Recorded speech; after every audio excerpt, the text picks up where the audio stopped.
नकोदर नगर council द्वारा आज एक महत्वपूर्ण बैठक आयोजित की गई, जिसमें विख्यात समाज सेवक श्री गौरव जैन व एमसी विजय पोपली ने TS1 और NOC पर बढ़ी हुई फीस को कम करने की मांग की थी।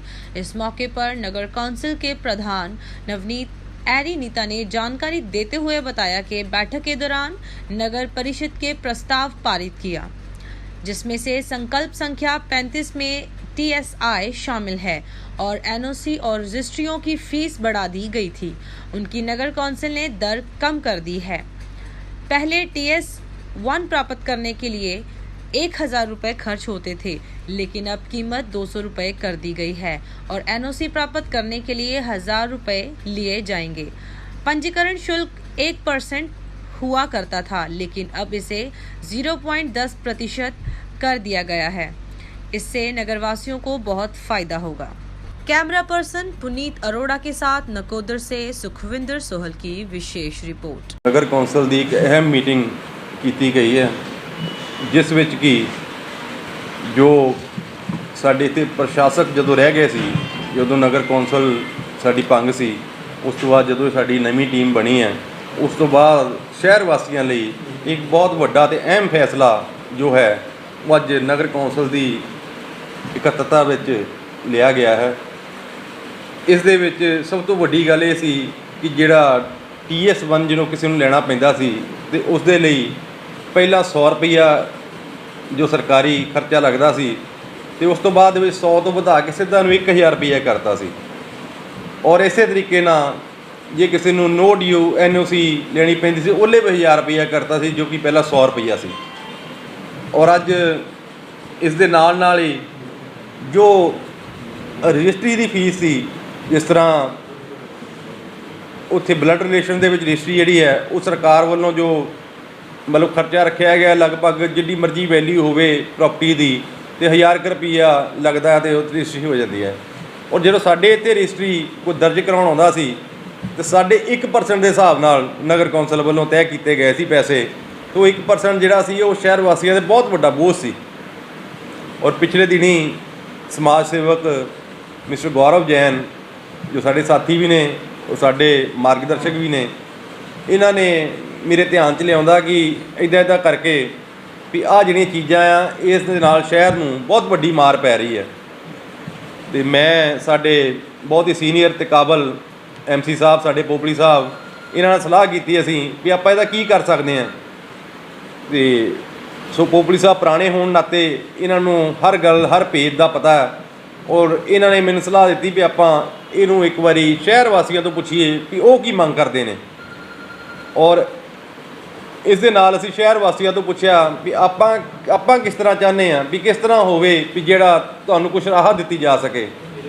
तो उस दे अधीन ही मेरे को 3-4 लैटरां जो शहर वासियों ने लिख के मैनूं भेजियां हस्ताक्षरां दे नाल आ, उस दे विच उन्होंने सानूं कहा सी भी जो मिनीमम असीं कर सकते हैं वो कर दईए भी कमेटी नूं भी नुकसान ना होवे और शहर वासियों का भी जिहड़ा वो भला हो जाए।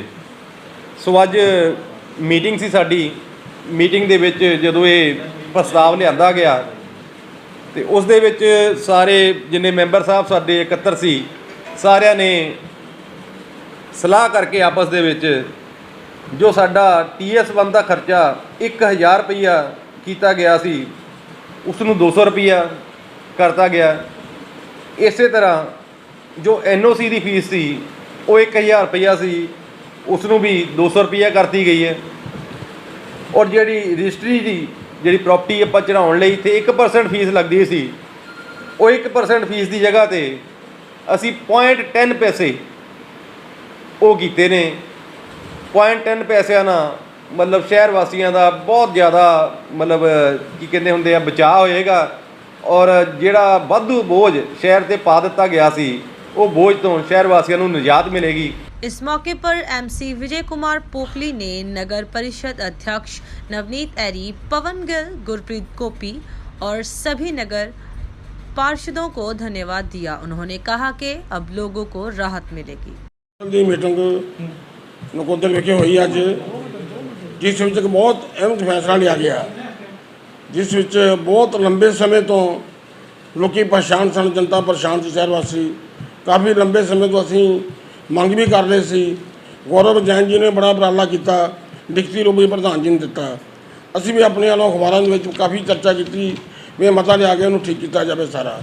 ਪਰ ਅਸੀਂ ਪ੍ਰਧਾਨ ਜੀ ਦਾ ਬਹੁਤ ਧੰਨਵਾਦੀ ਹਾਂ ਜਿਨ੍ਹਾਂ ਨੇ ਇਸ ਮਤੇ ਨੂੰ ਮੁੱਖ ਰੱਖਦੇ ਹੋਏ ਸਾਰੀ ਪ੍ਰਵਾਨਗੀ ਅੱਜ ਦੇ ਦਿੱਤੀ ਆ। ਜੋ ਰੇਟ ਕਰ ਦਿੱਤੇ ਪ੍ਰਧਾਨ ਜੀ ਨੇ ਤੁਹਾਨੂੰ ਦੱਸ ਦਿੱਤੇ ਆ। ਅਸੀਂ ਪ੍ਰਧਾਨ ਜੀ ਦਾ ਔਰ ਸਾਰੇ ਨਗਰ ਕੌਂਸਲਾਂ ਦਾ, ਮੈਂਬਰਾਂ ਦਾ, ਸਾਥੀਆਂ ਦਾ, ਪਵਨ ਗਿੱਲ ਜੀ ਦਾ, ਗੋਪੀ ਦਾ ਅਸੀਂ ਬਹੁਤ ਧੰਨਵਾਦ ਕਰਦੇ ਹਾਂ ਸਾਰੇ। इस मौके पर विख्यात समाज सेवक श्री गौरव जैन ने भी नगर कौंसिल नकोदर के प्रधान नवनीत एरी, नीता व सभी एमसी का इस अहम फैसले पर सहमति देने पर धन्यवाद किया। ਜਿਵੇਂ ਕਿ ਸਾਡੇ ਨਗਰ ਕੌਂਸਲ ਦੇ ਪ੍ਰਧਾਨ ਸ਼੍ਰੀ ਨਵਨੀਤ ਐਰੀ ਜੀ ਨੇ ਤੁਹਾਨੂੰ ਸਾਰਾ ਚਾਨਣਾ ਪਾਇਆ। ਪਹਿਲਾਂ ਤਾਂ ਮੈਂ ਸ਼੍ਰੀ ਨਵਨੀਤ ਐਰੀ ਜੀ ਦਾ ਬਹੁਤ ਹੀ ਸ਼ੁਕਰਗੁਜ਼ਾਰ ਹਾਂ ਕਿ ਉਹਨਾਂ ਨੇ ਜੋ ਮੇਰੇ ਵੱਲੋਂ ਔਰ ਸ਼ਹਿਰ ਨਿਵਾਸੀਆਂ ਵੱਲੋਂ TS1 ਨੋ ਡਿਊ ਜਾਂ ਪ੍ਰੋਸੈਸਿੰਗ ਫੀਸ ਜਿਹੜੀ ਲੱਗ ਰਹੀ ਸੀਗੀ ਪ੍ਰੋਪਰਟੀ ਟੈਕਸ ਦੀ, ਉਹ ਘਟਾਈ ਆ। ਅੱਜ ਹਾਊਸ ਦੀ ਮੀਟਿੰਗ ਦੇ ਵਿੱਚ ਸਰਬਸੰਮਤੀ ਨਾਲ ਇਹ ਮਤਾ ਪਾਸ ਕੀਤਾ ਗਿਆ, ਜਿਸ ਦੇ ਵਿੱਚ ਮੇਰੇ ਬਹੁਤ ਹੀ ਕਾਬਲ ਸ਼੍ਰੀ ਵਿਜੇ ਕੁਮਾਰ ਪੋਪਲੀ ਨੇ ਆਪਣਾ ਬਹੁਤ ਸਹਿਯੋਗ ਦਿੱਤਾ ਔਰ ਸਾਰੇ ਹੀ ਸਾਡੇ ਸਾਥੀ ਕਾਉਂਸਲਰਾਂ ਨੇ, ਜਿੱਦਾਂ ਕਿ ਸ਼੍ਰੀ ਪਵਨ ਗਿੱਲ ਜੀ ਜਿਹੜੇ ਸਾਡੇ ਵਾਈਸ ਪ੍ਰਧਾਨ ਸੀ, ਸਾਡੇ ਸੀਨੀਅਰ ਵਾਈਸ ਪ੍ਰਧਾਨ ਗੁਰਪ੍ਰੀਤ ਗੋਪੀ ਜੀ। ਮੈਂ ਇਹਨਾਂ ਸਾਰਿਆਂ ਦਾ ਬਹੁਤ ਹੀ ਧੰਨਵਾਦੀ ਹਾਂ ਜਿਨ੍ਹਾਂ ਨੇ ਸ਼ਹਿਰ 'ਤੇ ਇੱਕ ਬਹੁਤ ਵੱਡਾ ਬੋਝ ਸੀਗਾ ਉਹ ਅੱਜ ਉਤਾਰਿਆ ਵਾ। ਖਾਸ ਕਰਕੇ ਸ਼੍ਰੀ ਨਵਨੀਤ ਐਰੀ ਜੀ ਨੇ ਜਿਨ੍ਹਾਂ ਨੇ ਮੇਰੀ ਮੰਗ ਨੂੰ ਮੁੱਖ ਰੱਖਦੇ ਹੋਏ ਮੰਗ ਕਰਨ ਤੋਂ ਪਹਿਲੀ ਮੀਟਿੰਗ ਵਿੱਚ ਹੀ ਇਹ ਮੁੱਦੇ ਨੂੰ ਵਿਚਾਰਿਆ ਔਰ ਇਸ 'ਤੇ ਅਮਲ ਕੀਤਾ। ਇਹਨਾਂ ਸ਼ਬਦਾਂ ਨਾਲ ਮੈਂ ਸਾਰੇ ਨਗਰ ਕੌਂਸਲ ਦੀ ਟੀਮ ਦਾ, ਸ਼੍ਰੀ ਨਵਨੀਤ ਐਰੀ ਜੀ ਦਾ ਬਹੁਤ ਹੀ ਆਭਾਰੀ ਹਾਂ।